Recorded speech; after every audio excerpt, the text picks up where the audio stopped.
울릉도 서쪽 30마일 동해상. 여명으로 사방이 붓다.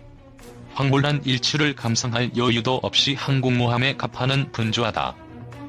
단단하면서도 날렵한 위용의 한국형 전투기 편대가 여명의 초계 비행을 준비하고 있다.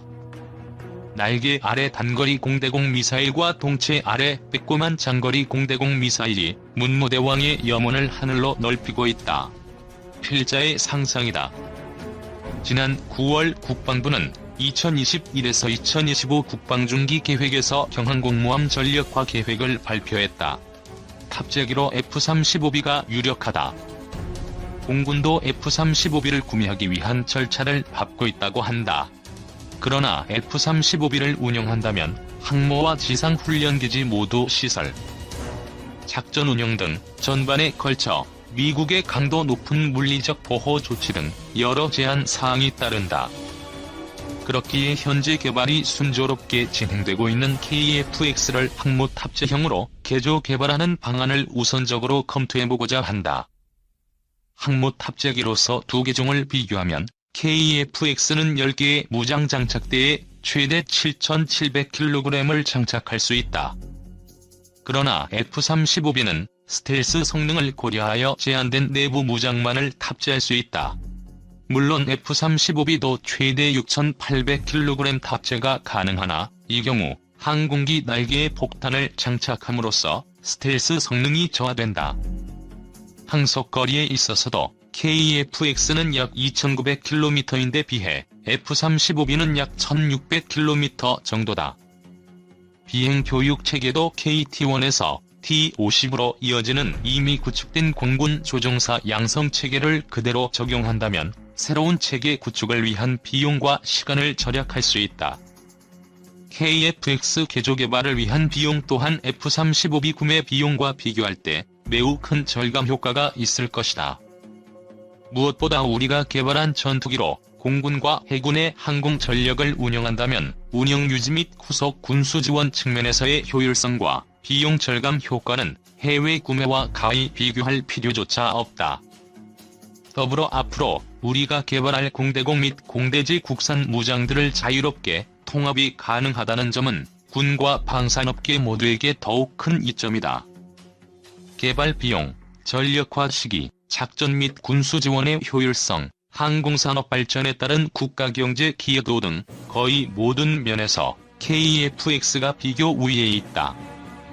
이러한 다양한 고려를 종합 판단해 경항공모함에 탑재할 전투기로 KF-X 항모 탑재형 버전을 제안한다. 항모 내 경납고에 더 많은 전투기를 실으려고 날개가 접히도록 개조하고 항모 착륙을 위해 더 튼튼한 기골과 착륙 장치로 바꾸고 이륙시 항공기를 사출시키기 위한 캐터펄트에 적합하도록 장치를 바꾸어야 한다. 업계 관계자에 따르면 현재 개발 중인 KF-X를 항모 탑재형으로 개조하는데 대략 5년 정도의 개발 기간을 예상한다. 항모 전력화가 2033년쯤이라면 양산 종료 단계에 있는 공군형 KF-X를 항모 탑재형으로 개조하기 위한 시간적 여유 또한 확보된다. 완벽한 자주국방은 이루어질 수 없다. 그러나 우리가 할 수 있는 능력이 있음에도 우리의 능력을 버리고 해외 직구매한 스텔스 전투기를 항모에 탑재해야 하는가에 대해 진한 물음표를 던진다. 한화에어로스페이스, 항공기, 전투기 엔진 기술 독보적 우위. 한화에어로스페이스는 한국에서 유일하게 각종 전투기 및 헬기 엔진 제작을 도맡아온 국내 유일의 가스 터빈 엔진 제작 기업이다. 현재까지 9,000대 이상의 항공기와 헬기 등의 엔진을 생산했다.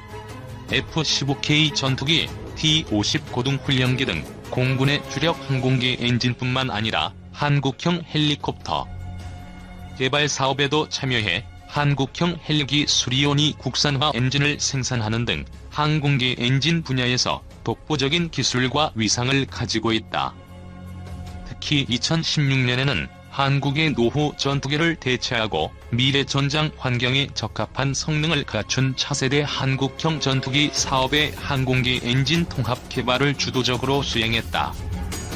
엔진 부품 국산화를 위해 미국 제너럴 일렉트릭사와 기술 협약을 체결하는 등 KF-X 엔진의 국내 조립과 주요 부품 국산화에 매진하고 있다. 또 한국 최초의 우주 발사체인 나로호에 이어 내년 본발사 예정인 한국형 위성발사체 누리호 사업에도 참여하고 있다. 사업 초기 단계부터 발사체의 핵심 기술인 엔진, 터보펌프와 각종 밸브류 제작에 참여해왔으며 2015년 3월 75톤 액체 로켓 엔진을 한국항공우주연구원에 초도 납품했다.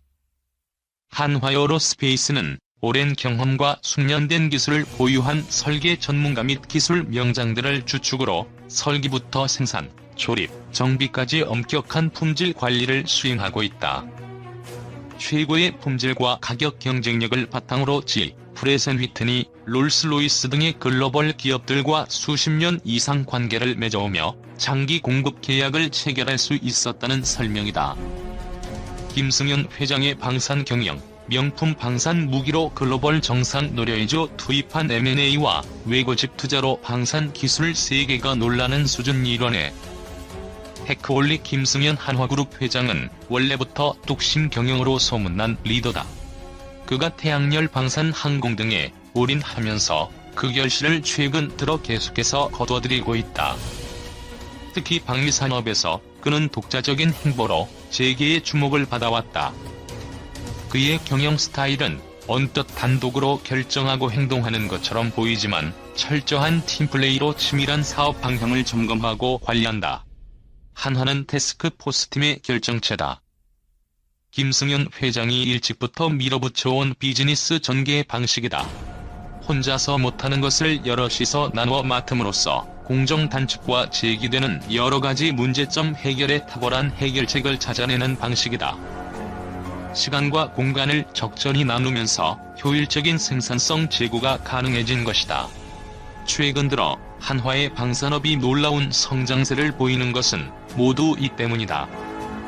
그렇게 김 회장이 공들여온 한화에어로스페이스는 우리나라에서는 미지의 세계였던 항공기 및 가스터빈 엔진, 자주포, 장갑차, CCTV, 칩마운터 등의 생산 및 판매와 IT 기술을 활용한 서비스 제공이 주요 사업이다. 우리나라가 후발주자로 여러가지 기술적, 재정적, 정치적 난관을 껴안고 시작한 사업이라 처음부터 비판이 많았다.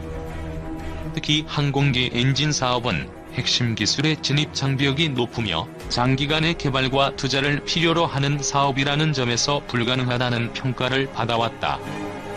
그러나 한화에어로스페이스는 국내에서 유일하게 각종 전투기와 헬기에 장착되는 차세대 엔진 개발을 주도하면서 기술력을 축적해왔고 세계의 명품 기업인 롤스로이스로부터 기술력을 인정받았다.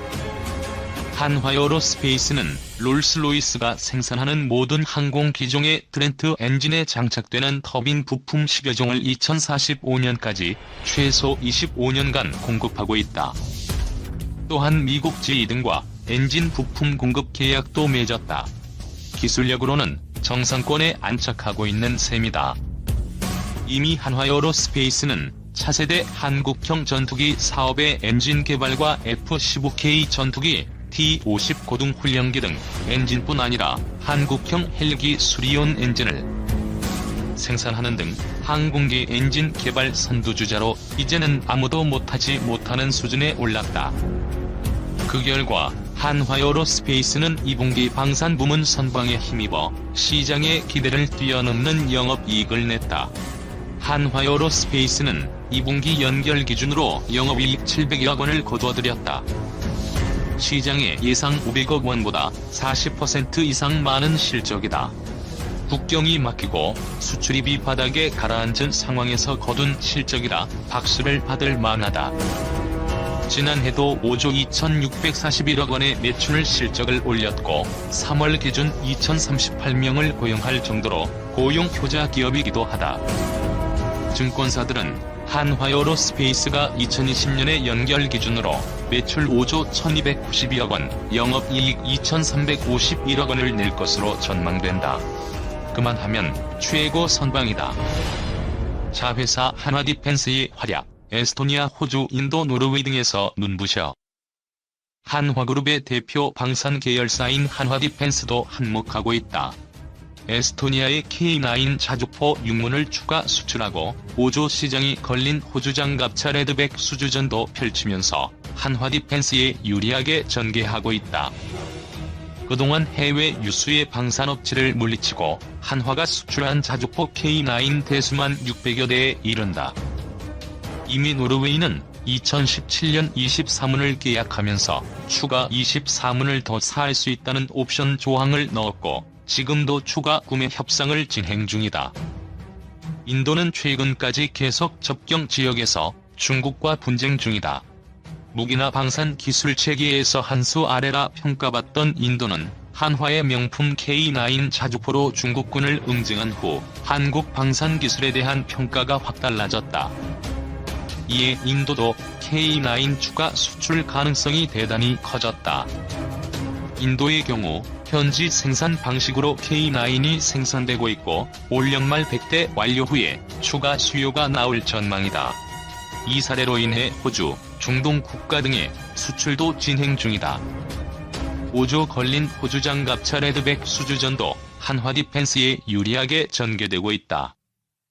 이 전쟁은 처음엔 너무도 불리한 경쟁에 뛰어들었다는 지적을 받았음에도 장갑차 기술력에서 우리보다 한 수 앞선 M2 브래들리 장갑차로 유명한 BAE, 제너럴 다이나믹 등 쟁쟁한 미국과 영국의 방산업체들을 꺾어 세계를 놀라게 했다. 이제 세계 최강 독일 린스 장갑차와 최종 결승을 앞두고 있다. 이미 한화디펜스에서 만든 레드백 장갑차 시제품 이대로 호주 방산 시장을 제패할 날이 머지않았다. 5조 원 수출 시장이 눈앞에 와 있는 것이다.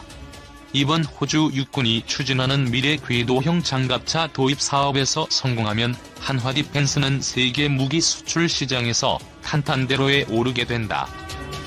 생산성 경영에서 탁월한 수준 달성. 한화디펜스는 최신 기준이 적용된 생산성 경영 시스템 인증 심사에서 국내 기업 중 처음으로 레벨 8을 획득했다. 생산성 경영 시스템 인증은 산업통상자원부와 한국생산성본부가 주관하는 기업 경영 시스템 역량 진단 프로그램이다. 생산성 향상을 위한 과제 수행과 혁신 활동을 지원하는 것이 목적이다. 레벨 8은 환경 변화에 신속하고 유연하게 대응할 수 있는 경영 시스템을 갖춘 기업에 주는 최상위 등급이다. 생산성은 곧 경쟁력이다. 한화에어로스페이스와 디펜스가 글로벌 기업들과 경쟁할 때 입증할 수 있는 최고의 무기다. 김승현 회장은 최근 한 가지 실험으로 방산 무기 시장에 다시 도전하고 있다. 바로 분산탄 사업이다. 한화그룹 지주사 한화가 세계 안전 환경 기준을 충족하기 위해 방산 부문 분산탄 사업을 물적 분할하기로 한 것이다.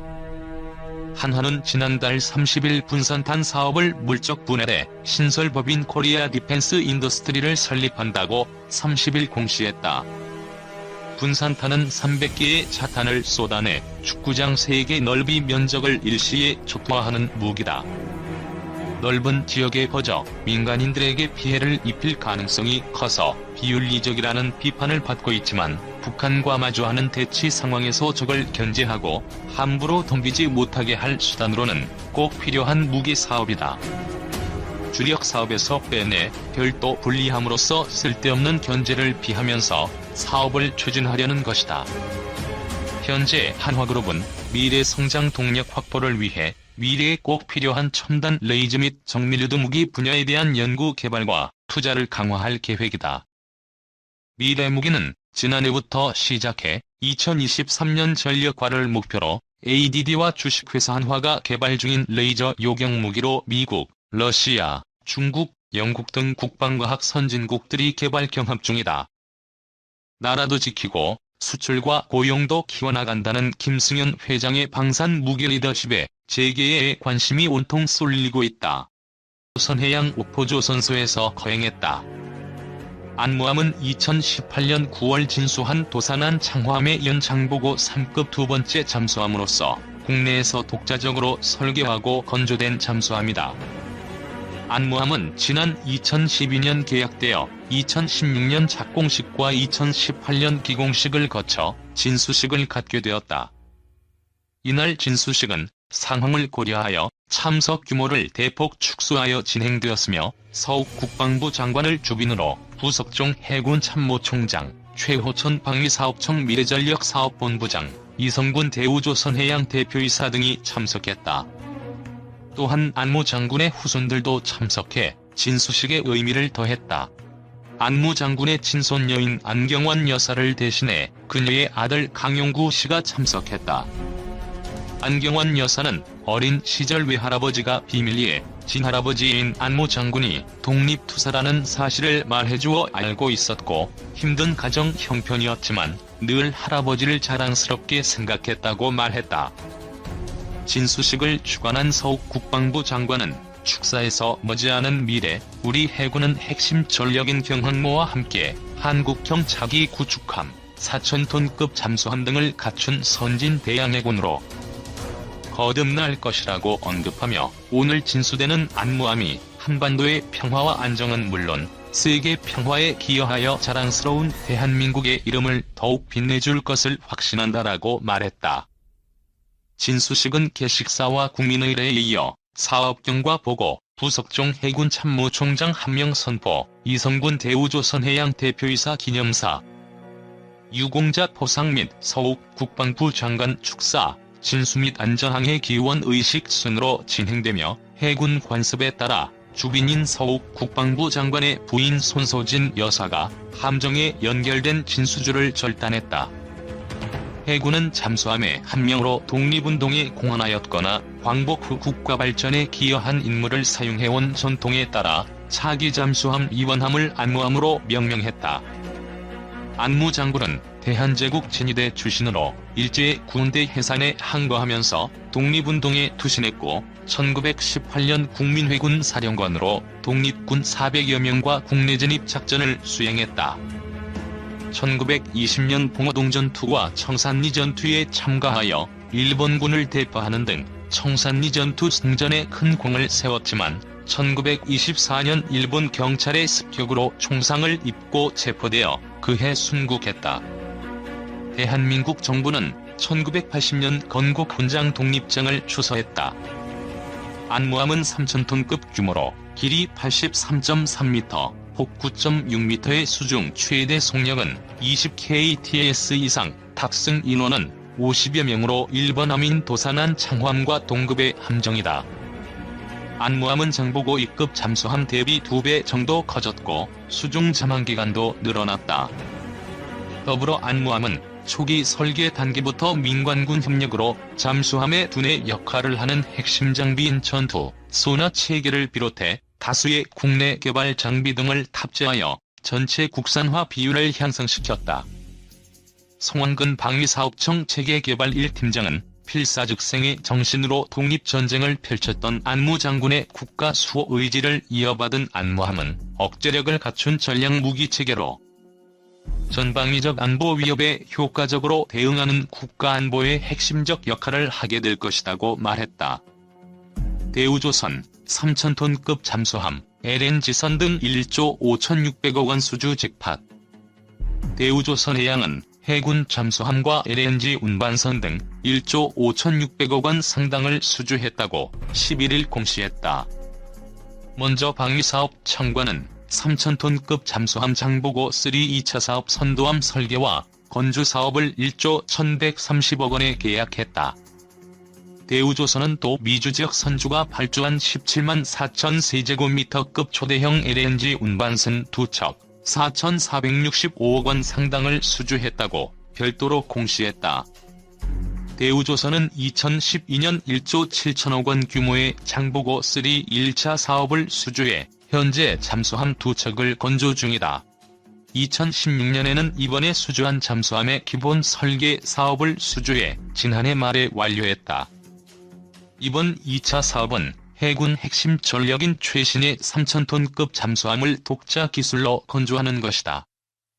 1차 사업 때보다 수중 작전 능력과 무장 능력이 한 단계 더 발전됐으며 국산화율은 80% 이상으로 기대된다고 대우조선은 말했다. 대우조선은 4월에는 약 1조 2천억 원 규모의 인도네시아 잠수함 세척 건조 사업을 수주했다. 이번에 수주한 LNG 운반선은 천연가스 추진 엔진과 완전제액화 시스템 FRS가 탑재돼서 기존 LNG 운반선보다 연료 효율은 30%가량 높고 오염물질 배출량은 30% 이상 낮출 수 있는 친환경 선박이라고 대우조선은 말했다. 대우조선은 올해 LNG 운반선 9척, 초대형 유조선 7척, 잠수함 4척 등 20척, 약 42억 7천만 달러 상당을 수주해 올해 목표 83억 7천만 달러의 51%를 달성했다고 말했다.